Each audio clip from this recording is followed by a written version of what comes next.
Yes, it is. Oh. Very exciting, man. Wait, when is it gonna air? Not anytime soon. So Okay. we'll edit this and then we'll let you know the date. We also have it a version of it online, Okay. so we can send you the link and you can watch it online. Yay. Yeah. All right. Alright.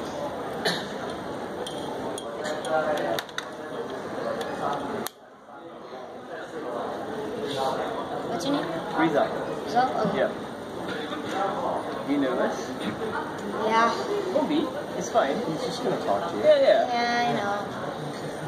You don't have an answer? You know what to do? You think through it? No, you think I for a tell on your second. And will you Talk think? about the cue is I tell on your sleeve and then you answer. You can do that too. But you can also take. But here's the thing: you can also take your time. To think about an answer. They're gonna edit a video later, so it's not. I'm just gonna pull your chair. Okay. Is that okay? Okay, I want you to sit upright. And sit forward. Yes. Don't do one. If it's right, yeah. Okay. And then pay attention to him, not to him. Okay. You know, before we start the interview, before we start recording, there's a clap. So you need to, can you clap for me? Because the clap will indicate where we start the interview and it will sync the audio with the video. Cool. So when we say clap, you have to clap with me. That's it. Yeah, that's it. Okay. Ini sana. Dan apa bisa itu? Ya. Terus kita boleh. Alright. Yuk, gambar. Then wait, when do we leave here? Okay. Saturday. Saturday. Saturday, yeah. Okay. Cool. Yeah. On.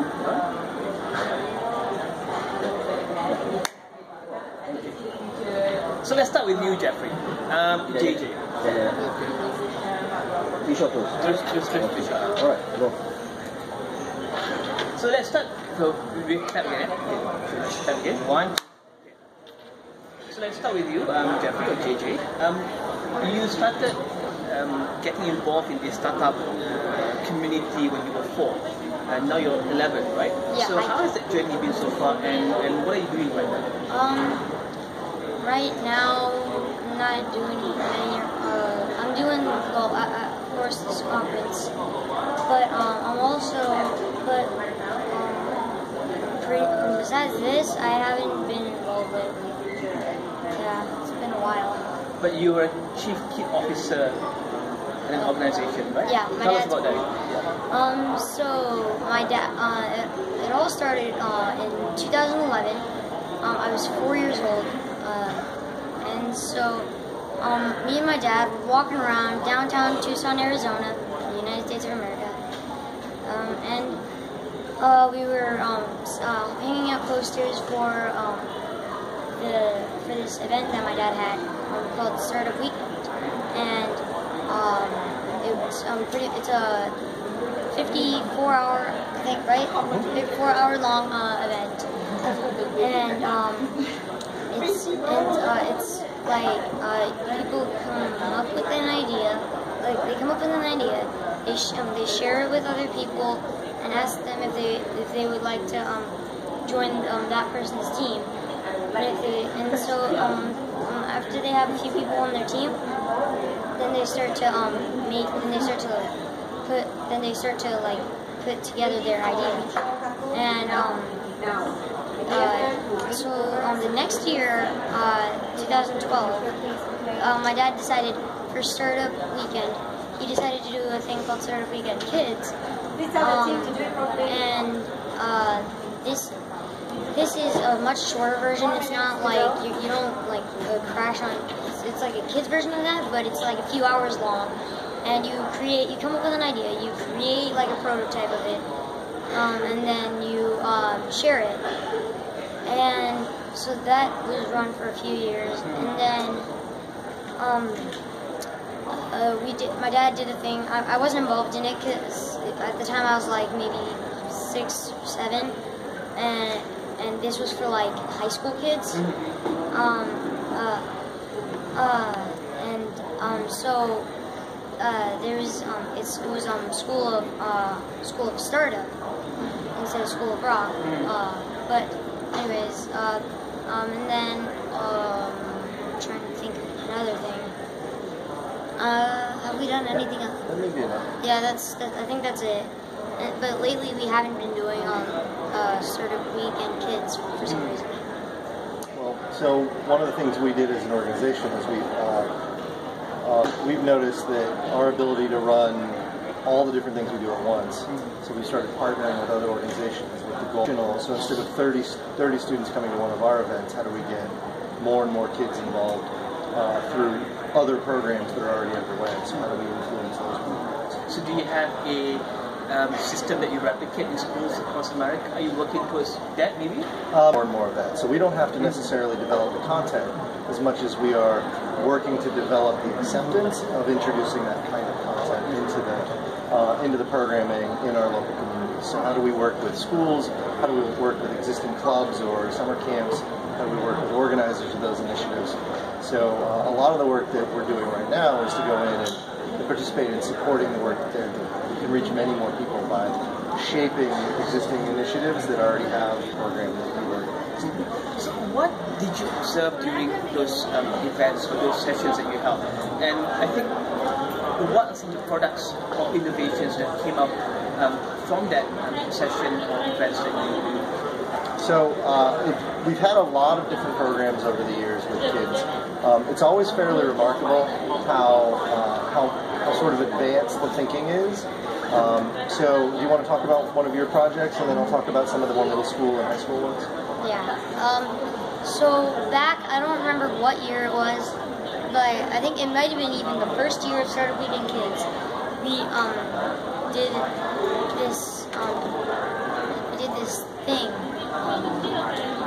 I did this one project, and it was a rocket jetpack. So it all started with this backpack that I had mailed to me one year, and it was a U of A backpack.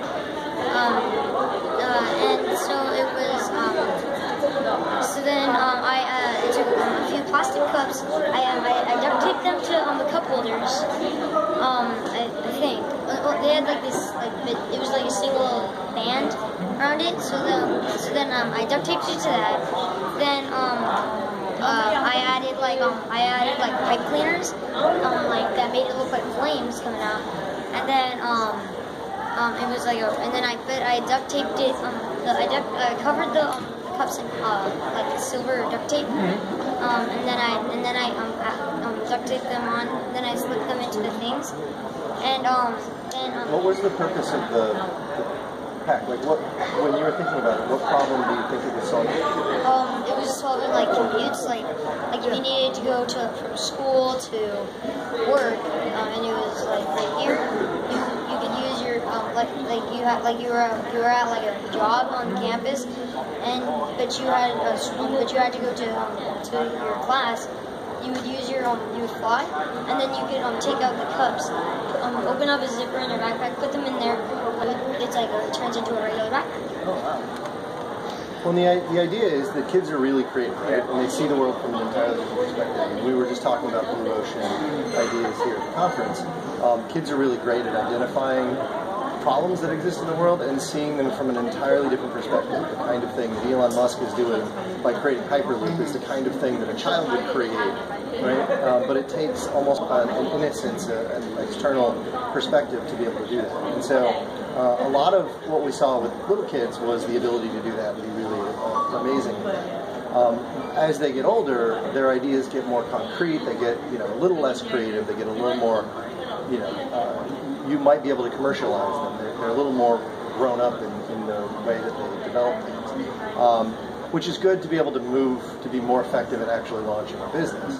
But what I think is really important is when they're at this age, when they're kids at 6, 7, 8, 9, 10 years old, that they're empowered to be super creative, to see the world through their own eyes, but also be given the tools to be confident in making mistakes, to be given the tools to be confident in taking risks and being creative, and developing this appreciation of experimentation, to be able to to go out and listen to customers, interview them, get feedback on ideas, just the ability to approach somebody who you don't know as a child and have the control to be able to sit in front of them, to ask them questions, to be focused on what you're trying to accomplish.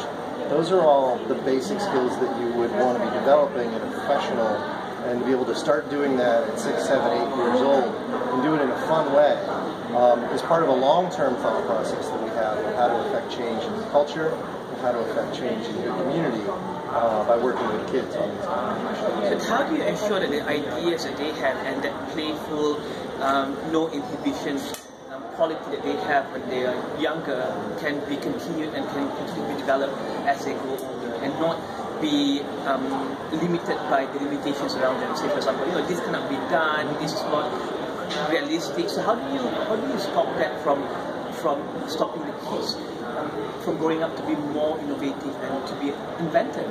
I would say that a lot of that comes from the structure of the schooling system that they go through, where and there's a lot of pushback on the idea of teaching kids how to pass tests. Teaching kids to pass tests ensures that they pass tests, but it also teaches the instructors how to push kids to think inside the box rather than outside the box. And so part of it is getting grown-ups to be comfortable with crazy, ridiculous things, right? To be comfortable with new ideas that don't seem useful or constructive. That creativity is an enormous part of being able to adapt to the change that the world's going through. And if you can develop that sort of mindset in both the teachers and in the children, then the children will be reinforced in positive ways over the course of their education. So I don't think there's any secret sauce. I don't think there's any magic to it. But I think that it's to try and, in your communities, to be a leader and to be thoughtful about how you go about preparing the people who are developing the kids and getting them comfortable with taking risks and getting them comfortable. A lot of it has to do with public policy. A lot of it has to do with education policy. And more straightforwardly, it has to do with how do we train teachers? Are we training them to teach the test, or are we training them to support creative minds? So, JJ, what projects are you working on right now? And is your dad supporting you with those projects that you're working on right now?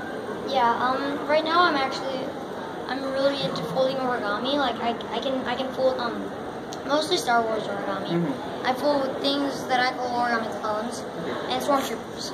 But like like you take a piece of paper and I fold it into quarters, and then I fold those, and then it turns out like this small finger puppet that has a removable helmet. Oh, okay. And so you can like see a face, and then like you can play with them, and my dad is supporting me all the way. Mm-hmm. Well, and you want to talk a little bit about some of the kids at school once you started doing that? Yeah. So it all started. I was in 4th grade, towards the end of the school year, and I was reading a book, and I saw this thing, how to make a person, and so I decided I took some of the steps out of taking a person, and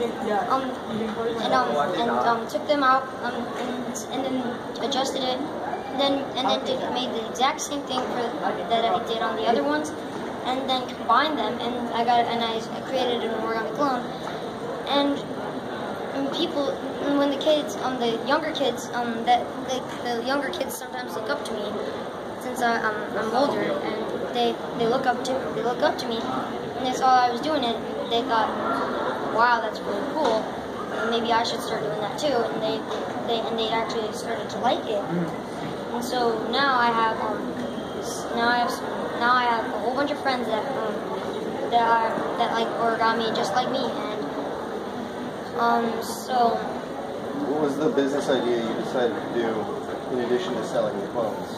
I decided to just sell origami that I could think of, and sell it for. I sell it cheaply. What was the other idea you came up with? How to do it? Not just folding and selling them, but what else? Decorating them. I thought you were going to do something around training. Oh yeah, I would like train. I would like teach people how to fold them. Right now I'm a bit off though. Like I made one this morning for someone, and it was pretty bad. But that's only because I haven't been making them in a long while. And you're supporting this, and the whole family Oh, I thought it supports was. this? Yeah, absolutely. I thought it was. First time I saw it, I thought it was fun that he was doing it, and then I noticed how passionate he got about it, and he started making hundreds of them. Yeah, I have all these different colors, and one of the designs too. Yeah, different designs. Like I make full colors. Yeah. So we had to bring markers and paper on the trip, so he can keep making them. Yeah. Yep. So and you know, you can't really run around school selling stuff. Yeah. You know, I think when you're in high school, you might be able to pull that off. You Yeah. get in trouble when you're this age. But you see the just having been raised around the ideas of being supportive, right? Of being supportive of children having a role to contribute. That they shouldn't just sit back and be seen and not heard, right? That they can have a voice and be creative. So you're giving them permission to do things that you know in other cultures or other times in our culture we wouldn't have supported the kids to take those kinds of risks and those kinds of choices. Going into cliches, would you say this would apply better to the Western society as opposed to an Eastern and Asian environment? I would actually, I would ask that as a question. Yeah. I would ask the question back because having not been raised here, I wouldn't want to assume what Eastern culture should be versus Western culture. But I would ask. I think even very entrepreneurial cultures are not particularly entrepreneurial, right?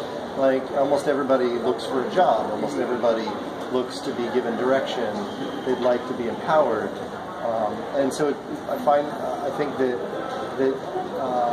many cultures find it challenging to take ownership. I look at entrepreneurship as a creative form of leadership. That you're looking for new ways of doing important things. It's just a matter of the measurement isn't how many people vote for you if you're running for office. It's a measure of how many people give you money to solve the problem they have. And you're trying to be creative at how you approach them. And I'm certain that is super valuable in any culture, anywhere on the planet, because at the end of the day, entrepreneurs are innovators. They are trying to create new solutions to existing problems and trying to find new problems that are worth solving. So developing that sort of mindset inside children has the potential to unlock for any culture, any community, Eastern, Western, or wherever, long-term creative, positive change for their communities. So how do you then change the community and the people around you to not have the same, to not use the same standard and measurements to measure child's development moving forward, and to look at them beyond just exam results and to look at ways to say, hey, if you don't want to go to university, these are the options for you.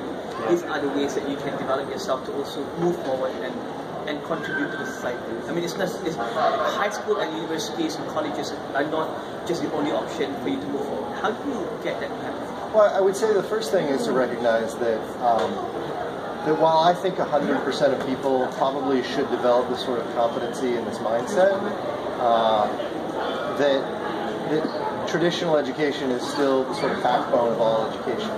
And so the ability to affect change rapidly overnight isn't really realistic, right? That at the end of the day, we deliver education because of workforce demands. And so STEM education is hot right now. The workforce is demanding it, it's hard to fulfill. So learning how to write code, learning how to be a mechanical engineer, those are going to be important skills. The soft skills are the kinds of skills that, as the workforce gets harder and tighter, employers are going to be paying not to do the mechanical basic labor anymore. They're going to let robots take care of that eventually, and not too far off. It's going to be the creative side of things. It's going to be design. It's going to be strategy. It's going to be those sorts of things. And those are all disciplines that entrepreneurs develop through necessity or through instinct over time. How do I think creatively? How do I How do I hustle? How do I seek new outcomes? And so the workforce, the changing workforce, will demand these changes, and it'll pull those sorts of changes into the curriculum. I think from the outside, it's leadership on the outside that's advocating for this, telling the story. At the end of the day, I think we're at a very early stage in the evolution of entrepreneurial mindset in the world of education. And this is going to take 5, 10, 20 years of continued growth in this area as schools change and adapt. That's just, I don't know that there's a trigger that's going to rapidly change it, other than being a thought leader and being vocal about it and putting yourself out in front and advocating for these kinds of skills inside the education system. Is there a pressure to keep a child prodigy, continue to be prodigious moving forward, or would you just let JJ do whatever he wants and support him? So I've changed my thinking as a parent. I grew up as an only child in a really reasonably well-off neighborhood with a really great public school, and the kids around me skipped grades in their educational performance. Many of them went off to, some of them are famous now, they've gone off to great careers in Ivy League schools. And I anticipated when I raised a child that I would be following in the same pathway and how I would see JJ developing. And I shifted about 2-3 years ago. He was diagnosed with ADHD, and I learned that process is a development. There's a delay in certain kinds of development along with that. And so this race to try and get into Harvard or Stanford when you're 17, 18 years old, I don't think that that's necessarily the right course for JJ or others like that, because it's super competitive and not necessarily relying on his skills and interests and abilities. He may take a couple more years, so he may take some time off before. It's fine, and you're fine. I've become completely fine with that. It took a little bit of reflection for me to appreciate the value of that. The other thing is that when he starts doing things like origami clones, I've noticed this artistic side come out, and I recognize how important that is in the workforce and in the marketplace over the next generation. Having that creative side, but also visual side. And so being able to support where he goes to strengthen his leadership skills and to strengthen the comfort that he has in terms of doing interviews like this and going the world globally, I think those are the kinds of things that he'll figure out the STEM skills if he wants to go into computer science. He could be 25 years old and decide that he wants to go study that, and he'll pick it up in a year or two, right? Like, he doesn't have to, that doesn't have to be my focus right now. And that may be a luxury that we have, or maybe I may be fortunate to be able to see the world that way, but I think it would be to his benefit. I think if parents have the opportunity to view their kid as an individual and see what can maximize their success individually, I think that the educational system would probably produce a more effective output that we could all have the benefit. Lastly, for JJ, I don't know whether this is the appropriate question, but what do you want to be when you grow up? Can you answer? Are you allowed to answer that question? What do you want to be when you grow up? I'm still uncertain right now. I want to. I'm obsessed with it. Like, besides Star Wars, I really love dogs and just pugs and pugs specifically. And I want to run like a pug rescue. Okay. So like I'll have like in my house I'll have areas for like pugs to do stuff. How many pugs do you have? I don't have any right now, sadly. But I do have a really old dog who, when he dies, which is probably going to be soon, like in a few years, we're going to get a pug. Please. Yep, I think we kind of settled on that. Yeah. Thank you very much. The pug rescue starts in a couple of years. Okay. No. We look forward to that. Well, yeah, probably. Thank you very much, Justin and Jeffrey, for being with us today. Yeah. Thank you very much for joining us today. Absolutely. I wish you all the best. And we'll catch up again soon. All right. Thank you very much. Thank you very much. Thank you. All right. Don't worry. All Yeah? right, man. Yeah. Okay. What do you think? You did really well. Nervous? Yeah. You nervous? Yeah, I was nervous. Did you get through it all right? Yeah. I got through it though. I'm glad I don't have my tie because there's this thing and there's this video. I really like this thing. This is like it's kind of like a show, but it's like a YouTube. It's on YouTube and they're called ASDF movies. They're a few minutes long and they're like short clips. And there's this one and there's like this guy and he comes up to this other guy and he's like, "Come on, man, you gotta help me. My tie's evil. It's gonna kill me." You don't want to die? Yeah, and then the guy he backs up, like,